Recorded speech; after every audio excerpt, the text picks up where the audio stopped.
Hello everyone.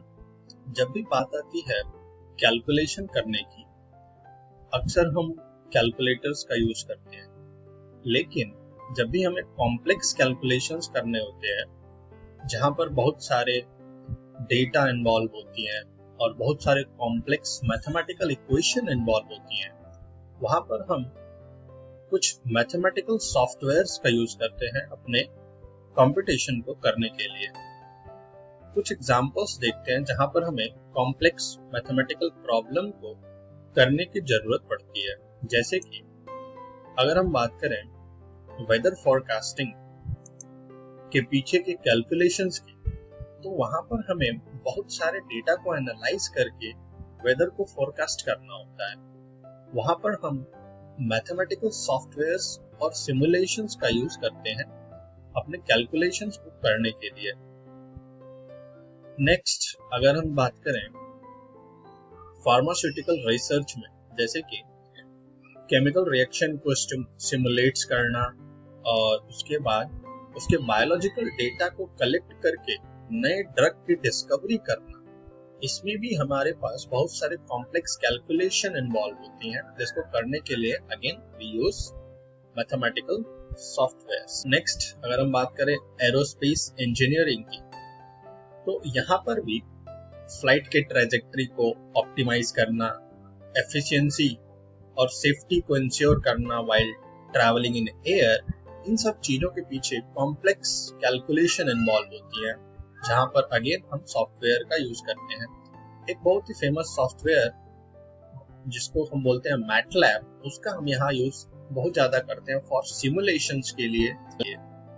Next, हम बात करते हैं फिनेंशियल एनालिसिस के बारे में। जैसे कि जब भी हमें फिनेंशियल मॉडलिंग की बात आती है, तो वहां पर हमें कॉम्प्लेक्स कैलकुलेशंस करनी होती हैं रिस्क असेसमेंट के लिए, पोर्टफोलियो ऑप्टिमाइजेशन के लिए, मार्केट एनालिसिस के लिए। तो वहां पर भी हम कुछ सॉफ्टवेयर्स का यूज करते हैं। जैसे कि अगर मैं बात करूं, सबसे पहले हम मैटलैब का ही यूज करते हैं।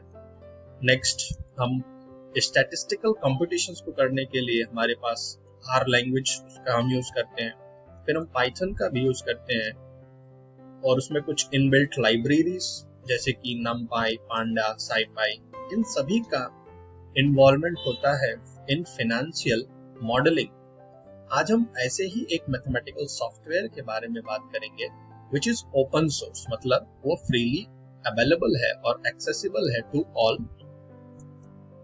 which is called as Scilab. इसको इंस्टॉल करने के लिए we have to just follow the simple step. Just search Scilab on Google and the first link for download you will get. Click there to download the Scilab and you can easily install it on your system. Next, the question arises, when there are many software available, why to choose Scilab? First of all, we can say that it is freely available, that is open source. Next, इसके पास बहुत सारे inbuilt functions हैं different types of mathematical और engineering problems को solve करने के लिए, तो हमें उन कैलकुलेशंस को करने में बहुत ज्यादा आसानी होगी। नेक्स्ट, हम बात करें पावरफुल विजुअलाइजेशन की। इन दिस टेक्नोलॉजिकल वर्ल्ड में हमें पता है हर चीज में हमें डेटा की जरूरत पड़ती है। हम उस डेटा को प्लॉट करना, उसको विजुअलाइज करना, उसके लिए भी ये हमें बहुत सारे टूल्स प्रोवाइड करता है। सो डेटा विजुअलाइजेशन और प्लॉटिंग में हमें ये हेल्प करेगा। Next, community support. साइलैब के पास एक बहुत बड़ा और एक्टिव कम्युनिटी है, मतलब कि हम वहां पर इजीली सपोर्ट पा सकते हैं और बहुत सारे रिसोर्सेज भी ऑनलाइन हमारे पास अवेलेबल है। साइलैब जब हम इंस्टॉल करके ओपन करते हैं, तो हमें दो चीजों का ध्यान रखना होता है। एक, हम कंसोल का यूज करते हैं जहां पर 1 लाइन और 2 लाइन के कोड को हम लिख करके रन करेंगे, और दूसरा साई नोट्स या साई एडिटर भी इसे बोलते हैं, जहां पर हम अपने कोड को लिख करके सेव करके उसको रन भी कर सकते हैं। जैसा कि आप यहाँ पर देख पा रहे हैं, ये दो बटन्स का हम यूज करते हैं। First button is to execute the code and second button is to save as well as execution of the code. तो अभी के लिए हम साइलैब के कंसोल विंडो का यूज करेंगे, क्योंकि अभी हम इंट्रोडक्शन ही देखेंगे, बेसिक मैथमेटिकल ऑपरेशंस, कुछ फंक्शंस, किस तरीके से मैट्रिक्स को डिफाइन करना है, किस तरीके से लीनियर सिस्टम ऑफ इक्वेशंस को सॉल्व करना है, इन सभी चीजों को देखेंगे हम। बाकी के कोडिंग के लिए जहां पर हमारे पास 3 to 4 लाइन या उससे अधिक लाइंस के कोड होते हैं, उसके लिए हम साइलैब एडिटर का यूज करेंगे। अभी के लिए हम कंसोल का यूज कर रहे हैं। तो सबसे पहला, अगर हमें कोई भी कमेंट लिखना हो तो उसके लिए हम डबल स्लैश का यूज करेंगे। कमेंट मतलब ऐसा स्टेटमेंट जो कि रन ना हो, जस्ट वो एक स्टेटमेंट या हेडिंग के तरह से काम करता है। जैसे कि हमने डबल स्लैश लिया, उसके बाद हमारे पास अगर कोई मैसेज हमें देना है, जैसे कि साइलैब ट्यूटोरियल इंट्रोडक्शन, अगर हम एंटर प्रेस करेंगे तो ये लाइन एग्जीक्यूट नहीं होगा, it will be as it is. ध्यान रहे, किसी भी लाइन को एग्जीक्यूट करने के लिए हम ऑलवेज एंटर का यूज करेंगे। नेक्स्ट, अगर हमें किसी मैसेज को डिस्प्ले करना है तो उसके लिए हम DISP फंक्शन का यूज करेंगे। अब इस फंक्शन के अंदर हम कोई भी मैसेज पुट कर सकते हैं। जैसे कि अगर हमारे पास मैसेज है welcome to the Scilab tutorial, तो पैरेंथेसिस के अंदर डबल इन्वर्टेड कॉमा में हमने ये मैसेज लिखा। अगर हम इसको एंटर प्रेस करके एग्जीक्यूट करें, we will get the message. इन दो चीजों को हम ध्यान रखेंगे। नेक्स्ट हमारे पास है किस तरीके से वेरिएबल्स को असाइन करना है वैल्यूज, तो उसको हम देख लेते हैं। सपोज हमारे पास वेरिएबल है a, उसको हमने वैल्यू असाइन किया 35 और b में हमने वैल्यू असाइन किया 30, लेट्स से 6। तो a और b को हम इक्वल टू ऑपरेटर का यूज करके असाइनमेंट करेंगे। एक चीज हमें ध्यान रखना है, a इक्वल्स टू 35, यहां पर आप देख सकते हैं कि a इक्वल्स टू 35 के बाद जब हमने एंटर प्रेस किया, सो वी गेट दिस कि a में 35 स्टोर हो चुका है। अगर मैं उसको इस तरीके से लिखूं a इक्वल्स टू 35 और सेमी कॉलन अगर हम ऐड करते हैं, तो ये लाइन एग्जीक्यूट नहीं होगा इन द नेक्स्ट स्टेप में। तो अगर हमें बस लिख करके सेव करना है a इक्वल्स टू 35, तो हम सेमी कॉलन लास्ट में ऐड कर सकते हैं। उसी तरीके से अगर मैं b इक्वल टू 6 लिखे, b इक्वल टू 6 और semicolon, again this line will be not executed, sorry, it is b equal to 6। तो a और b में हमने वैल्यूज को स्टोर किया। अब हम इन दोनों के यूज से मैथमेटिकल ऑपरेशन को परफॉर्म करते हैं। सो बेसिक मैथमेटिकल ऑपरेशन, जैसे कि अगर हमें a प्लस b फाइंड करना है, so we simply write a plus b। अब डिफरेंस के लिए हम लिखेंगे a minus b, then multiplication के लिए we use a star b, next is for division we use a slash b। अगर हमें a के पावर्स को फाइंड करना है, suppose we want to find a power 2, so a, then we use this symbol here, और power 2, so we get a square. A is 35 and 35 square is 1225, which is the answer we can see here. Next हमारे पास है, अगर किसी function के square root को find करना है, so we use sqrt function. मान लेते हैं हमें 1225 इसका स्क्वायर रूट फाइंड करना है, so again this is going to be 35. Next हमारे पास फंक्शन है, ये तो हो गया स्क्वायर रूट, मतलब कि पावर 1/2।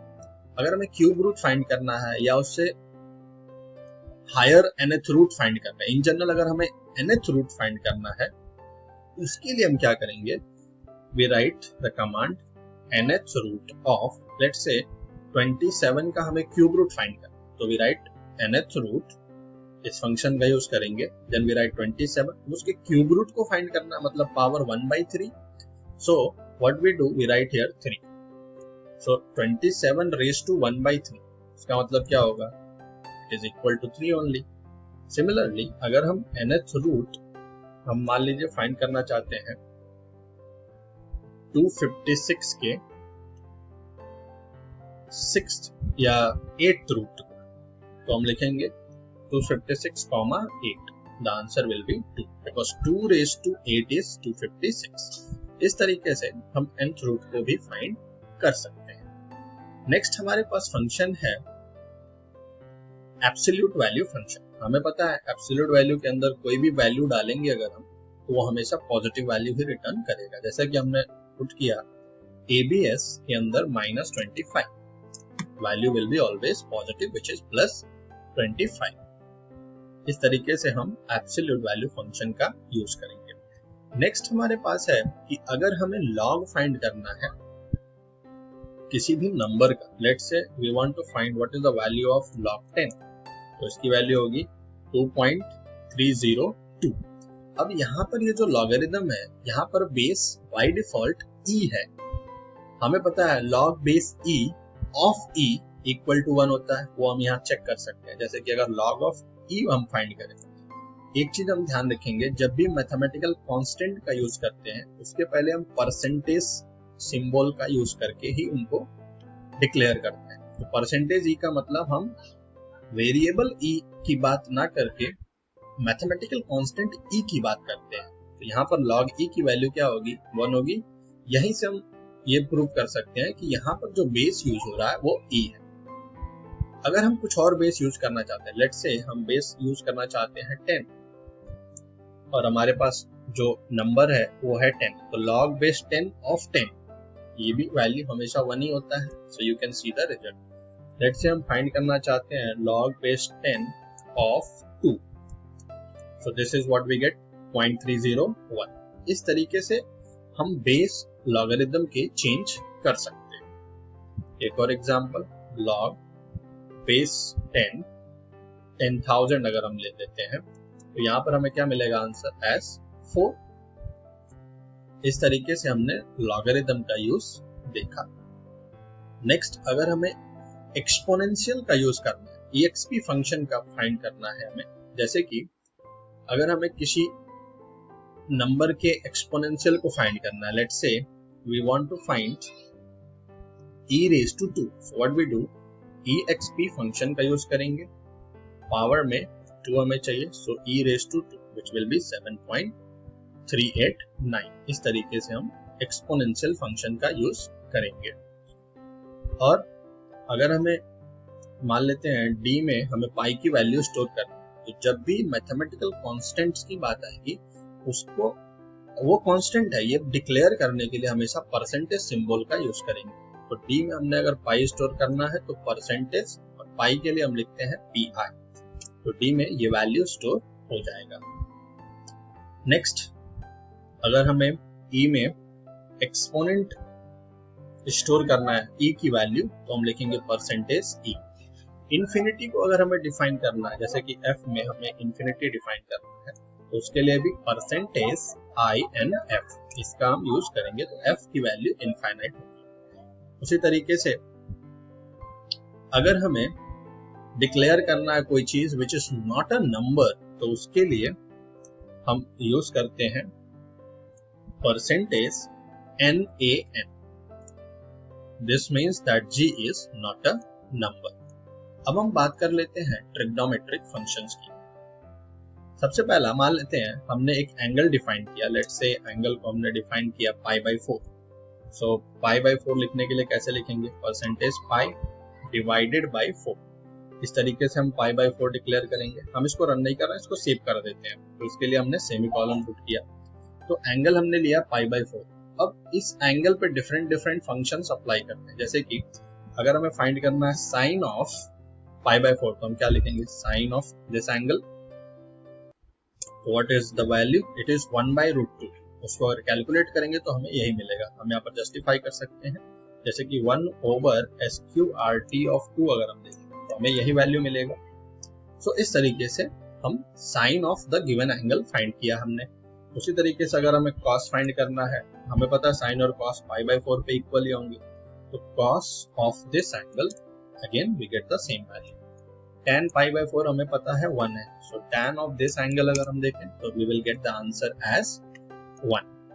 इस तरीके से हम ट्रिग्नोमेट्रिक फंक्शंस का यूज करेंगे। अगर हमें किसी नंबर के फैक्टोरियल को फाइंड करना है, तो उसके लिए हम फंक्शन यूज करेंगे फैक्टोरियल। सपोज हमें 5 का फैक्टोरियल फाइंड करना है, so we write factorial 5। It will give the answer as 120। Factorial का मतलब हमें पता है कि अगर हमें 5 के फैक्टोरियल फाइंड करना है, so it will be nothing but product of the numbers from 1 to 5, that is 1 times 2 times 3 times 4 times 5। वहां से हमें आंसर मिलेगा 120। लेट्स से हमें फाइंड करना है factorial of 10 which will be a large number, so this is the answer we will get. इस तरीके से हम फैक्टोरियल किसी भी नंबर के फाइंड कर सकते हैं। अब हम बात करेंगे मैट्रिसेस की, किस तरीके से मैट्रिक्स को डिफाइन करना है साइलैब के अंदर। सो अगर हमें मैट्रिक्स डिफाइन करना है, मान लेते हैं हमको एक 2x2 मैट्रिक्स डिफाइन करना है। मैट्रिक्स का नाम दिया हमने A, तो हम लिखेंगे A equal to, then we always use a square bracket to define the matrix। First row में हमारे पास दो एलिमेंट होंगे, हम उसको लिखते हैं 1। लेट्स से हमारे पास वो एलिमेंट है 1 2।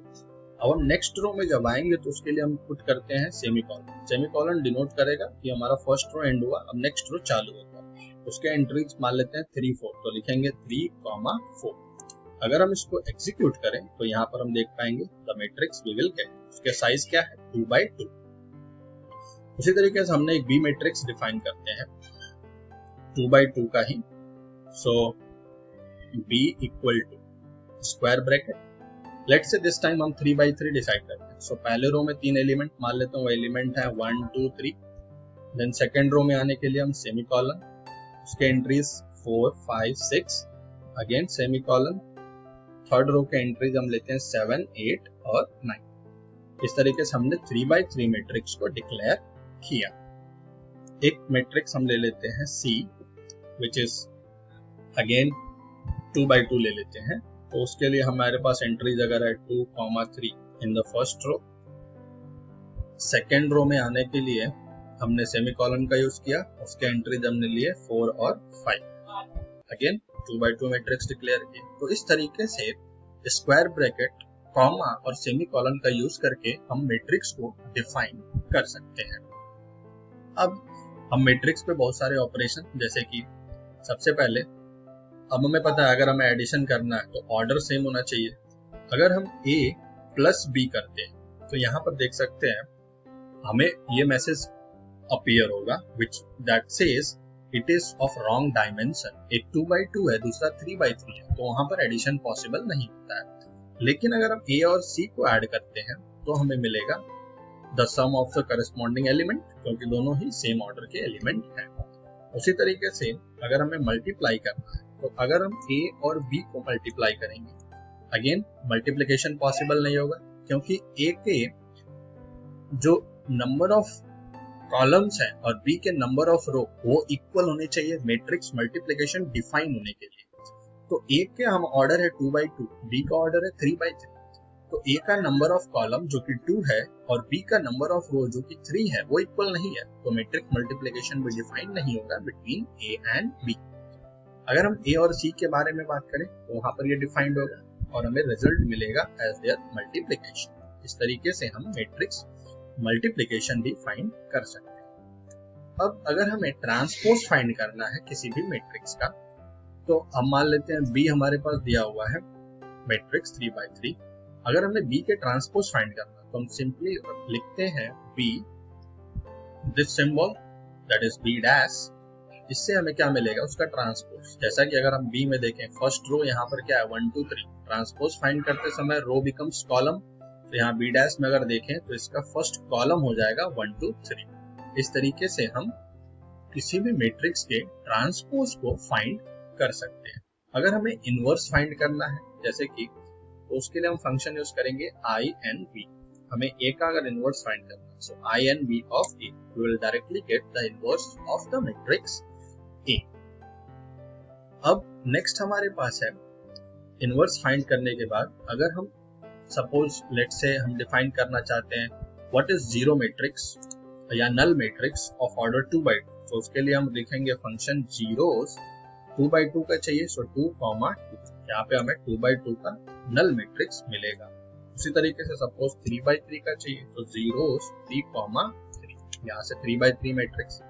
आइडेंटिटी मैट्रिक्स अगर हमें डिफाइन करनी हो तो हम लिखते हैं फंक्शन EYE।